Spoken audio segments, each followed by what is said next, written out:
नमस्कार, स्वागत है आपका A1 टीवी में। आज हम बात करेंगे चंद्रराज सिंघवी। चंद्रराज सिंघवी, जी हाँ, ये वही चंद्रराज सिंघवी हैं जिन्हें राजनीति का चाणक्य भी कहा जाता है। पूर्व केंद्रीय मंत्री रहे हैं, साथ ही अभी एकनाथ शिंदे की शिवसेना के राजस्थान राज्य प्रभारी भी हैं। सिंघवी जी, आपका बहुत बहुत स्वागत है और आपको बहुत बधाई कि एकनाथ शिंदे की शिवसेना आप राजस्थान में लेकर आए। शिंदे जी, ये जिस तरीके से शिंदे जी ने वहाँ पे बनाया, उनको तो बना बनाया ढांचा मिला, आप यहाँ ले आए हैं, अभी कोई ढांचा नहीं है, चुनाव में मात्र 6 महीने रह गए हैं, तो अब किस तरह की आप तरीके से ढांचा तैयार करेंगे, कैसे? क्योंकि राजनीति में आप माहिर हैं, पर बिना ढांचे के कैसे काम? ये आपका प्रश्न वाजिब है और मैं आपसे एक बात पूछता हूँ, हमारा ढांचा बनाने में समय लगेगा, हम आराम से तहसीलवार तक हम पहुँचेंगे, पर हम ये नहीं कहते कि हमारे बीच भीड़ आ जाएगी, ये हमारे बीच हजूम आ जाएगा। पर मैं आपको एक उदाहरण दे के समझाता हूँ मेरी राजनीति क्या होगी। आज उदाहरण लीजिए, हमारे पास शिवसेना का पाली ग्रामीण के अंदर 10 वोट भी नहीं है। कल्पना करो कि मैं भीमराव जी भाटी को कैंडिडेट बनाता हूँ तो 60,000 वोट तो हमारे उसी दिन हो जाएंगे। कल्पना करिए कि हमारे पास ओसिया में 1 वोट नहीं है, पर मान लीजिए हम शंभू सिंह खेतासर को समझा के उम्मीदवार बनाते हैं तो हमारे पास पहले दिन ही 50,000 वोट हो जाएंगे। मान लीजिए आप ही के पार्टी के, इन्हीं की पार्टी के, चौटाला की पार्टी के रामनिवास यादव को ये न बना के मैं बना देता हूँ तो 32,000 वोट पहले दिन हो गए। तो यानी मेरी राजनीति है व्यक्तित्व से पार्टी को समर्थन प्राप्त करना, और ये झांसेबाजी मैं नहीं करता कि पार्टी से व्यक्ति को समर्थन मिलेगा, पर जब पार्टी और व्यक्तियों का समन्वय होगा और मजबूत आदमी साथ होंगे तो भीड़ आ जाएगी। कहने की जरूरत नहीं है, महाभारत भूल गए आप, वो अकेला बर्बरीक था और कृष्ण भगवान को उसका सर काट करके और खाटू श्याम जी बनाना पड़ा था, उसके पीछे भीड़ थी क्या? कोई टीम थी क्या? नहीं, टीम तो नहीं थी, तो बात मानेंगे हम। इसीलिए हम कहते हैं कि आप राजनीति के चाणक्य हैं। राजनीति किस तरीके से करनी है इनको मालूम है, क्योंकि भारतीय जनता पार्टी ने पहला पद, सर मैं सही हूँ जैसा जहाँ तक मुझे ध्यान है, पहला पद राजनीतिक सलाहकार का इन्हीं के लिए बनाया था। क्यों बनाया था ये आप समझ सकते हैं इनके जवाब से। साथ ही सर, अब जैसे आप कह रहे हैं कि चलिए ढांचा तो आप तैयार कर लेंगे, व्यक्ति विशेष को आप टारगेट करेंगे, उसके अनुसार ढांचा तैयार करेंगे, पर नारा क्या रहेगा? नारा यही रहेगा, शुद्ध भारत, विशुद्ध भारत, श्रेष्ठ हिंदू, राष्ट्रवाद, देशभक्ति, भारत की शक्ति, और मोदी की भी जिंदाबाद के नारे साथ लगाएंगे, क्योंकि हम एनडीए के घटक हैं। हमारे और भारतीय जनता पार्टी के सिद्धांतों में कोई फर्क नहीं है। मेरी नियुक्ति में लिखा है कि आप समान विचारधारा वाले लोगों के साथ मिलकर के भी संघर्ष कर सकते हैं। नारा हमें देना नहीं पड़ेगा, हमारा नारा तो भारतीयता, देशभक्ति और राष्ट्रवाद का मेरे ख्याल से हिंदुस्तान में सबसे मजबूती से शिवसेना द्वारा दिया गया था, बाला साहब ठाकरे द्वारा दिया गया था। इसलिए नारा है हमारे पास, नारा है आपके पास। तो इसका मतलब ये माने कि आपने कहा कि मेरे जो नियुक्ति पत्र है उसमें कहा गया है कि आप समान विचारधारा वाली पार्टी के साथ गठबंधन भी नहीं, मेरे यहाँ आदेश नहीं है, प्रस्ताव है। हाँ, वही मैं कह रहा हूँ। करेंगे, क्यों नहीं करेंगे? हम जहां तक होगा अपीजमेंट करने वाली पार्टी के पीठ पे खंजर डालेंगे, और मेरा ख्याल है यही सिद्धांत चौटाला जी की पार्टी का भी होगा, और मेरे ख्याल से यही सिद्धांत भारतीय जनता पार्टी का भी होगा। इसलिए हम आराम से कांग्रेस को राजनीति की मृत्युशैया पर सुला देंगे। तो सर, इसमें अभी आपकी कोई क्या भारतीय जनता पार्टी के किसी अलग क्या जरूरत है? बातचीत हुई है? सिद्धांत एकता तय है। एकनाथ शिंदे नरेंद्र मोदी जी के निकटतम व्यक्ति हैं, उन्होंने मुझे बनाया है, जिम्मेदारी दी है। बात करने से क्या होता है? बात करने से कुछ नहीं होता है। हमारे सिद्धांतिक और वैचारिक एकता पर कोई संदेह करेगा तब हम भाजपा से कहेंगे कि स्पष्टीकरण दो। हम नहीं कहते तुम तुम्हारे हिसाब से लड़ो, हम हमारे हिसाब से लड़ेंगे। जहाँ तुम्हें तकलीफ हो हमें बताना, जहाँ हमें तकलीफ होगी हम तुम्हें बताएंगे। दोनों मिलकर के अपीजवाल पार्टी कांग्रेस पार्टी को एकदम टोटल 0 पर लाएंगे। हाँ, तो यही तो सर मैं पूछना चाह रहा हूँ, तकलीफ बताने की जो बात आप कह रहे हैं कि जहाँ तुम्हें हो, जहाँ हमें हो, हम बताएंगे, तो क्या बताना कुछ शुरू जरूरी नहीं? अभी डिस्कशन हुआ है? अभी तो हमने ये तय नहीं किया कि हमें किस जगह कितना कैसे वार करना है, बाहर देखेंगे। पर एक बात तो तय है कि अपीजमेंट के खिलाफ संघर्ष में हम तीनों पार्टियां एनडीए के घटक हैं। ऑफिशियली एनडीए की घोषणा नहीं है, मगर एनडीए है। बल्कि मैं तो ये कहूंगा मेरी पार्टी के नेताओं से सबसे कि अगर सारा विपक्ष एक होने की कवायद कर रहा है तो एनडीए के सभी घटकों को भी एक हो जाना चाहिए।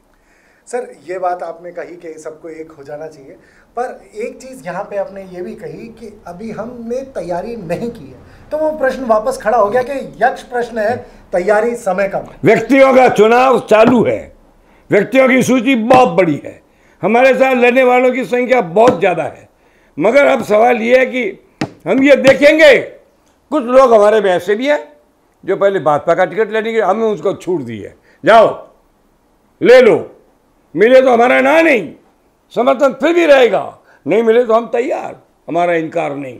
इससे ज़्यादा क्या राजनीति कर सकता है कोई आदमी। मैंने आपको 2 उदाहरण दिए, मेरे नहीं है, वो मेरी पार्टी में आने वाले नहीं है लोग हैं, मगर ऐसे लोगों की संख्या बहुत ज़्यादा है, 50-60 आदमी। फिर मैं आपसे एक बात पूछता हूँ, मैं एक उदाहरण दे रहा हूँ, मान लीजिए किरोड़ी लाल जी 6 सीट या 10 सीट मांगते हैं बीजेपी से, उनके आदमियों को 4 ही मिल जाएगी, तो बाकी 2 कहाँ जाएंगे। हम तो रिक्वेस्ट करेंगे हमारे साथ आओ। हनुमान अगर 10 सीट मांगता है, उनको 6 ही मिलती है, तो बाकी 4 की हम रिक्वेस्ट करेंगे हमको दो। ऐसे करके हमारे पास जो संख्या होगी बहुत बड़ी संख्या होगी। लेकिन इस सब का फैसला मैं नहीं करता हूँ, मैं प्रस्तावक हूँ, निर्णय तो एकनाथ शिंदे जी करेंगे। निर्णय एकनाथ शिंदे जी करेंगे। तो सर अब बात यहाँ करें कि आपने कहा कि यहाँ पे आप चुनाव लड़ेंगे, जिस तरीके से राजस्थान की जो राजनीति है, आप जुड़े हुए हैं, बहुत लंबे समय से हैं और मेरे से कहीं ज़्यादा आपको ज्ञान है, पर राजस्थान की राजनीति में तीसरे मोर्चे के लिए जगह अभी तक बनाना मुश्किल रहा है। एक मिनट, तो क्या राजस्थान की राजनीति में तीसरे मोर्चे के लिए जगह बनती और बनाई है हमने, डॉक्टर मिर्जा कल्याण सिंह ने मिलकर बनाई थी ना, धज्जियां उड़ा दी थी दोनों पार्टियों के, भूल गए आप। अब मैं आपसे दूसरी बात कहना चाहता हूँ, आप कहते हो जगह, राजस्थान की राजनीति का मूल बेस क्या है, दैट इज जाति। ये आप ये जो राहत कैंप में टुकड़ा डाल रहे हैं, क्या राजस्थान की जनता को भिखमंगा समझ सकता है गहलोत ने? कोई राजस्थान की जनता, मैं विज्ञापन दूंगा, भाइयों जाओ राहत कैंप में जाओ, सरकारी पैसा सरकारी देना फायदा उठाओ, मगर ये वोट देने के प्रतिकार में नहीं है, ये कोई कॉन्ट्रेक्चुअल नहीं होगा उनका। मैं आपसे एक बात बता रहा हूँ, what is the politics of Rajasthan. 52 साल से मैं गुजरा हूँ, सबसे सीनियर हूँ। 58 में मैं स्वतंत्र पार्टी का स्टेट ऑर्गेनाइजर था और गायत्री देवी और लक्ष्मण सिंह का एडवाइजर था। 60 के अंदर स्वतंत्र पार्टी बनी थी, हमारे 40 MP थे और भाजपा का 1 अटल जी थे। अब मैं आपसे बताता हूँ, हमारी जात, हमारा आधार समझो आप, 5 जातियाँ राजस्थान में बड़ी है, कोई हालत में ब्राह्मण और ठाकुर तो बीजेपी को छोड़ता नहीं है, और अभी इनके प्रेसिडेंट और वो बना दिए हैं। उसके बाद मेरा जाट 40 साल से अशोक गहलोत द्वारा पीड़ित है, इसने परशुराम से बलराम तक किसी को आगे नहीं आने दिया। जाट किसी हालत में अशोक के साथ जाएगा नहीं, गुर्जर सचिन पायलट के विद्रोह के कारण किसी हालत में जाएगा नहीं, तो जाट नहीं, गुर्जर नहीं, ब्राह्मण नहीं, भैया नहीं। चलिए ये बात तो बढ़िया कही आपने, चलिए आपकी बात को रखते हैं, हम पहुंचाएंगे आगे तक।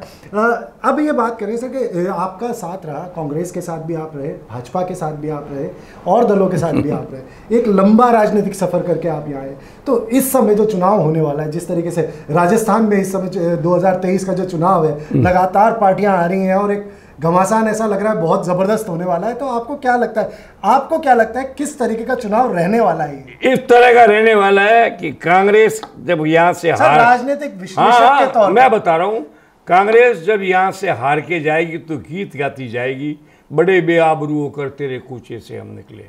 मैंने कहा 20 सीट, कांग्रेस कितना भी जोर लगा ले 20 से 25 सीट से ज़्यादा नहीं आएगी अगर गहलोत के नेतृत्व में चुनाव हुआ तो। किंतु अगर गहलोत और सचिन मिल जाते हैं तो ये संख्या बढ़कर 50 तक जाएगी। 50 से 51 तो किसी हालत में नहीं आएगा।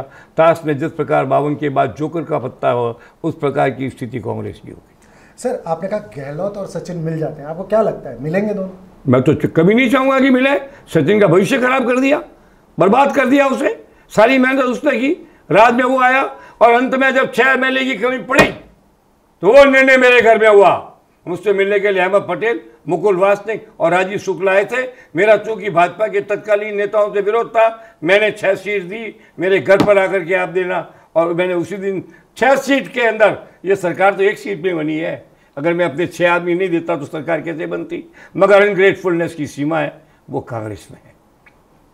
चलिए आपने कहा कि जो बात आपने बताई इनग्रेटफुल वाली, तो ठीक है, कांग्रेस को ध्यान रखना चाहिए इस तरीके की बातों पर। सर अब मैंने एक बात आपसे पूछी थी राजनीतिक विश्लेषक के तौर पे, वही मैं जानना चाहूँगा। इन 5 जातियों का समर्थन नहीं मिलेगा कांग्रेस को। उसके बाद में कांग्रेस कहती है कि हमने आहत का कोई अर्थ नहीं है।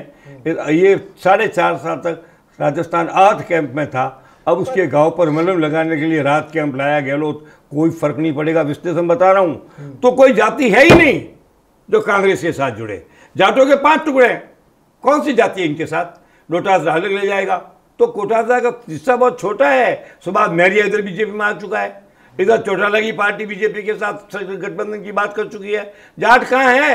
हनुमान बेनीवाल के जाट अलग है, तो जाटों का तो एक फ्रैक्शन ले सकती है कांग्रेस, और कोई जाति है ही नहीं। बढ़िया बेसिकली एंटी कांग्रेस में रहता है, आगे भी एंटी कांग्रेस में रहेगा, और राजपूत का एंटी कांग्रेस में रहा है। तो आपने विश्लेषण तो ये है कि कुछ बचा ही नहीं है, कुछ बचा ही नहीं है कांग्रेस के लिए, कुर्चन भी नहीं है। चलिए सर, अभी जैसे आप शिवसेना, एकनाथ शिंदे की शिवसेना को आप यहाँ लेकर आए हैं, तो अब आप जनता को क्या बोलना चाहेंगे, किस चीज़ के लिए आपका तरफ से कि क्या अपील करना चाहेंगे? हम कहेंगे भारतीयता, राष्ट्रीयता, देशभक्ति, मोदी का राष्ट्रीय नेतृत्व, भारत की अंतर्राष्ट्रीय प्रतिष्ठा में वृद्धि, अपना विकास साथ लेकर काम करेंगे। ये सब कुछ हमारे ताकत के मुद्दे हैं। शिवसेना का इतिहास, शिवसेना की पृष्ठभूमि, शिवसेना की देशभक्ति, शिवसेना बाला साहब ठाकरे का नाम, आनंद दिगे का नाम, ये सब तो है हमारे पास। तो बोलने को बहुत कुछ है।